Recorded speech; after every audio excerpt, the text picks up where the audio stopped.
Hey everybody, I wanted to start a new video series today all about securing your Microsoft 365 environment. So I'm calling this Just Do the Basics, Secure Office 365 or Secure Microsoft 365. First thing I want to talk about in this series is deploying MFA. So I want to show you 4 options for deploying MFA from Microsoft, and I'll show you from what I think is the best down to kind of the worst options. Terms and conditions apply. You gotta have the licensing for some of these features. Some of them are advanced license features, and I'll go all the way down to what you can get with, just the basic licensing and all those options. So let's get into it. Let's start talking about deploying MFA to secure Microsoft 365 environment. All right, so here's going to be the 4 options that I'm going to show you on how to deploy MFA, and the 4 options that Microsoft, or I'm going to suggest you consider for deploying MFA to your users. The first one is MFA via identity protection. This is going to be a nice user experience for deploying this out, and it's going to cover some gaps in your deployment process. I'm also going to show you how to deploy it with self-service password reset and walk you through that experience of turning that on for end users. I'm going to show you conditional access deployment, and that's a great feature set to use. All of the actual enforcement of MFA for identity protection and SSPR deployment, or self-service password reset deployment, are going to be hinged on having a conditional access policy. And then finally, I'll show you the legacy option of per user MFA or always on MFA and how you can turn that on for your users and some of the gotchas of deploying it that way. So again, terms and conditions apply. I am highly going to suggest that if you are deploying MFA via Microsoft, you turn on the combined registration experience for Microsoft. So in Azure Active Directory, you're going to come down into user settings and manage user feature settings.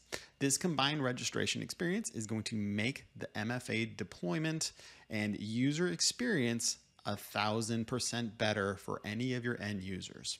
You can scope it to, a test group, and I would highly recommend testing this before you turn it on for the entire org.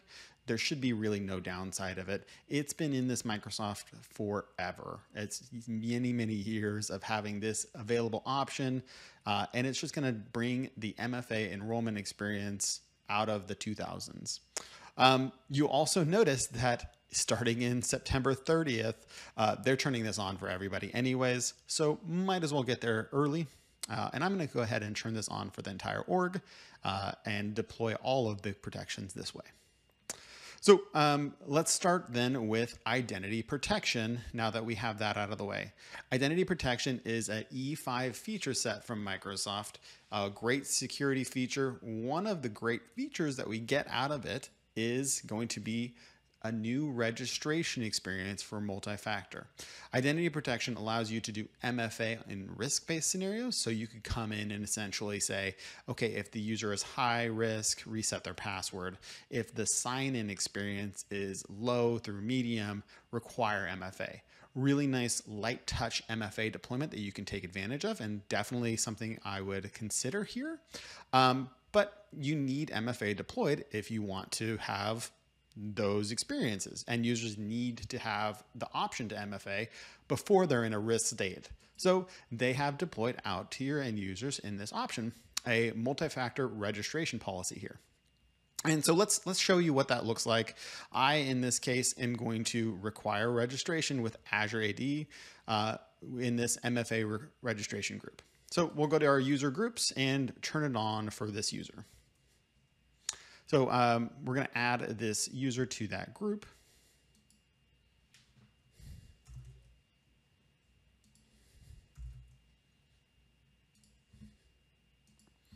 And go in and turn that on for them. So as that group populates, I'm going to come back and I'm going to load up what that experience looks like for you.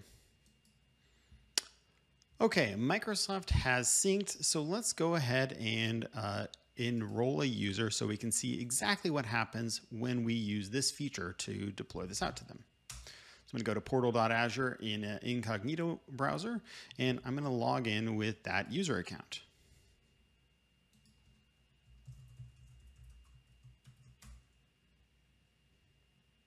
And here is the registration experience using identity protection.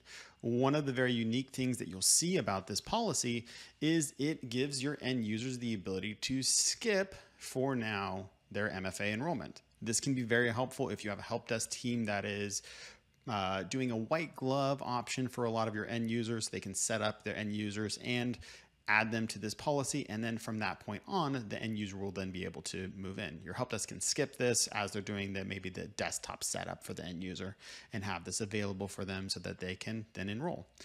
Also very nice if you have a bypass policy where you're doing something along the lines of you don't require MFA if they're in your corporate office or on your corporate device.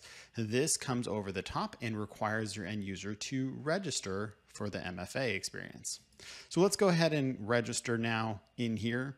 Again, we have turned on the combined registration experience from Microsoft, and we should now be able to start using the best options here. So the combined registration experience, if you haven't seen it, this is the updated experience on that. And it's going to be the same experience for almost all of the MFA options I'm going to do today. Now that I have it turned on for the tenant, it should be good to go. So in this case, the default that Microsoft wants you to register, and I want your end users to register for, is going to be the Authenticator app. You still have the option to come in and set up a different Authenticator app, but this is the default on for end users. So you can come in and register for other options depending on what versions of MFA you want to support. So that's the identity protection enrollment option. So pretty good. That's the one I think is the best experience, and I would recommend doing it. So let's show you some of the other options. All right, second form of MFA deployment that I want to show you is going to be, or the second best way that I think to deploy it out is going to be via self-service password reset. So end users, again, can come in and register for self-service password reset in your environment. Since we turned on the combined registration experience in our environment, when they register for self-service password reset, they are also at that point registered for MFA. So it's a nice win. It's kind of, you're doing two things at once with it. And so you're saying, hey, end users, we're going to help you make your life easier for doing your password resets, but we're also going to deploy MFA. So if you're deploying both at the same time, you can do the carrot and stick approach in that way and say, yeah, we're getting up and running with both of those at the same time. So it's a little bit of a win for you, right? You can ease into it that way. So let's show you what that will look like. I have this end user here that is already in a group called MFA SSPR. So let's show you how you can turn that on for your end users. And then again, we'll show you the end user experience. So back in Azure Active Directory, we go down to password reset. And this is where we're going to scope who we want to have available. Again, I have this scope to a selected group, that MFA SSPR, that user is already in. So that's the first option. We need to come in here and turn this on, scope it to that group. Next step is we need to choose which MFA options are going to be available to our end users. I would recommend lining this up to your MFA policies or the versions of MFA you're going to support, right? So if you are doing mobile phone, office phone, and Authenticator app, right, turn on the same features in SSPR and make it available to your end users so that they will guide and line up to the SSPR options. So I'm going to do that here. Something to consider also is if you were going to use email or security questions as part of your SSPR, I would highly recommend setting up two forms of options for, or two methods of proof before you're doing your password reset. I'm not going to show you those options now and kind of all of those features, but for now, recommend lining up your MFA with your SSPR. So mobile app, mobile phone, office phone, those are the defaults turned on by Microsoft. There's merit in turning off some of these mobile phone and office phone. Highly would recommend reviewing some of those, but I'm not going to cover that right now. So I'm going to go ahead and save on that since I turned that on. Second step is coming in and requiring registration. Usually it's off by default, but this require registration option will actually force your end users to turn on and register for their password reset at the next time that they are logging in. So again, turn that feature on and we should be good to go. So let's go in and show you the experience of enrolling this way. So again, same type of prompt, more information required to access. Let's go ahead and do that. Now here's the nice benefit of this one is the requirement to do two forms of information. This is nice to have your end user have a backup option. So here it's saying, okay, let's set up the authenticator app and then let's set up the phone because that's the option we provided to them. So this is a nice big win. End user can go through it and they're set at this point to go through.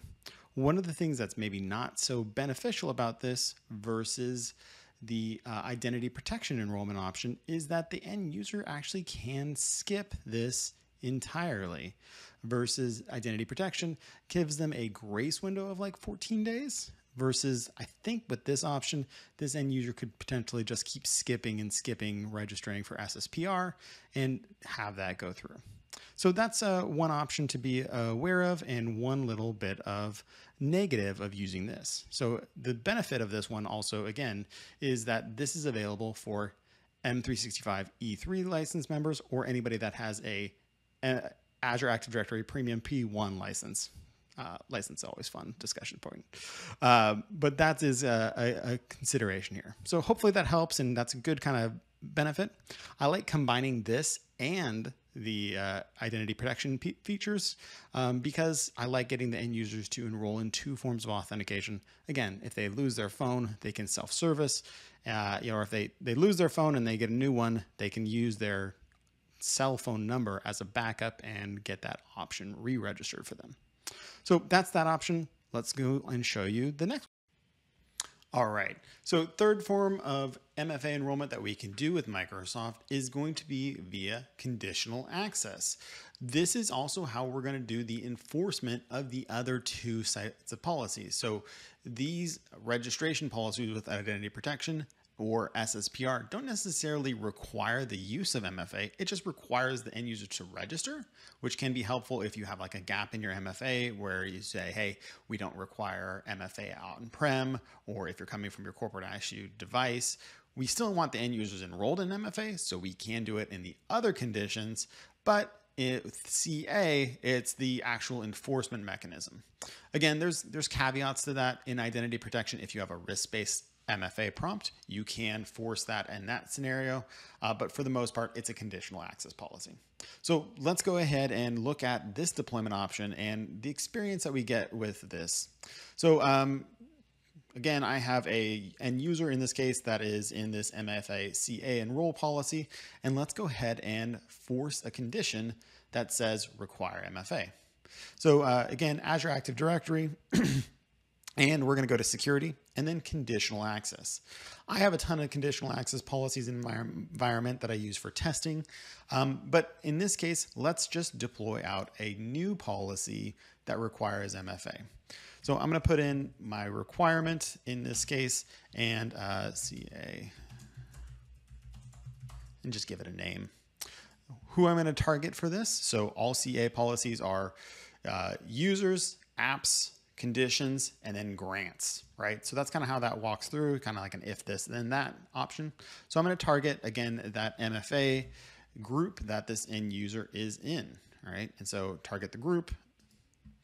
Next, cloud apps. I'm going to recommend that you use all cloud apps or the Office 365 cloud app. If you're doing, Microsoft is your IDP for everything, do all cloud apps. If you're just taking advantage of Office 365, you can just use this one. This is maybe the easiest option to get your users up and rolling with.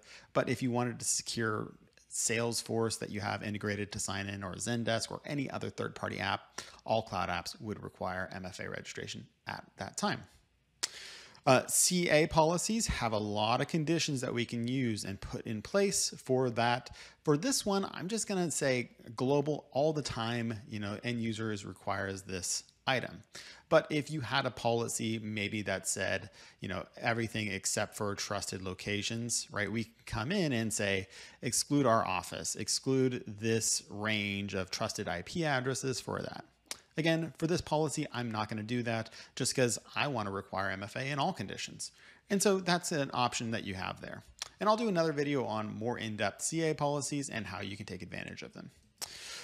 Okay, so the meat and the potatoes of it. How do you require the MFA registration? Well, it's actually about requiring MFA to access our environment. So with conditional access, when you require the use of multi-factor authentication, it actually requires your end user to register at that time. There's the good and bad of that, right? So this is a hard, you have to register when you meet these conditions. So off campus or something like that, you can come in and have them, require a multi-factor.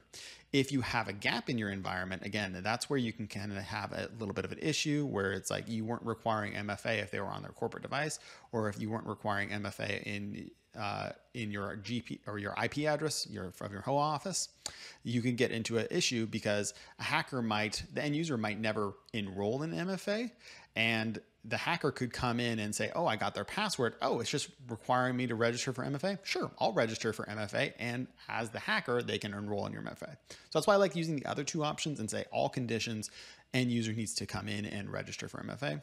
But conditional access, again, we can scope this down and say all of this is available. Okay, that was a lot of talking. Let's show you what it looks like when we have this turned on. And again, the grant in this case requires the registration of MFA. So let's go ahead and create that policy, and then we'll go ahead and sign in. Give me a second while I let that sync. All right, so we gave it enough time, and let's see what that experience looks like. So I'm going to sign in again with this other user that is scoped to just that policy. And again, same experience, only this time you'll notice that there is no exceptions to this policy, right? End user previously could maybe get the skip option, all right? When you require the CA, it's like a hard on or not, right? If it meets the conditions, the end user has to enroll before getting up and running with it. So again, this is gonna be a nice option for you. This is, again, also how we do the enforcement. Same experience for the end user, couple like just a little bit of differences there. Again, no skip option in this type. Also, you'll notice with this end user is not required to register for two forms of authentication. So again, combining some of the other options, this might be a great option to have in place. And again, if you were doing a gap in your MFA policies, again, not on-prem, the other options can really augment and require the registration in advance. So good capability here. Okay, final option that I want to show you is the per user MFA or the always on MFA option for Microsoft. And this is going to be the option for if you don't have a premium P1 license. If you're not licensed for conditional access, well, what do you do with Microsoft? How can you achieve MFA? Well, it's going to be the legacy per user MFA option. And in your Active Directory, you'll see there's a nice helpful link to that condition here. So let's go ahead and open this up. And again, this is the older way to do it, but it's still a oldie but a goodie, right? So in this case, I'm going to come in here and we're going to find that user and show you how to turn it on for them. So in this case, per user, what I need to do is I need to hit enable for this user. So it's more of a manual process in this case, right? You as an IT staff need to come in and for your users, hit enable for them, and this will come in and require them to register for MFA and then use it. This is the hammer approach to Microsoft MFA in that this is always on, always required. That's why I always like to call it always on MFA. There's no exceptions to this policy. There's no gapping in this policy. If the conditions, it's just going to require it. So let's show you what this experience looks like now that I've turned this on for them, and we'll go from there. All right, so again, more information required to register, same user experience in this case, and same various options in here, right? So end user can come in and again, combined registration has them use Authenticator by default, and user, because they also are enabled for the other ones, they can come in and say, actually, I want to use Office Phone or Authenticator app. And those are my options that I have available for my end users. And so you can come in and turn on either of those and confirm and then go ahead and register. In this case, once they are enabled for it, they will then be required to use it, right? So we'll go ahead and set this up, and I'm going to pause this so you don't have to see me walking through the full registration experience. All right, so end user is now enabled in and has registered for MFA and per user. And you'll notice that instead of being in the enabled state, it has now moved the status over to enforced because they have actually enrolled in MFA. So that's a nice option to show, hey, yes, they are required to and they are registered. So that's a nice little peace of mind capability that per user MFA option has. All right, so there we go, folks. 4 options for enrolling your users in MFA, and hopefully one of those is going to be a way that you can deploy MFA out to your end users. MFA is the most important security measure you can take to securing your Office 365 environment, your Microsoft 365 environment, and I would highly recommend everybody to deploy that out regardless of the situation. MFA needs to be on in your Microsoft 365 environment. It's the #1 way to protect your end users from hackers and from compromise. So let's turn on MFA and get that up and running for your users. Hope this helps. If you have questions, you know what to do.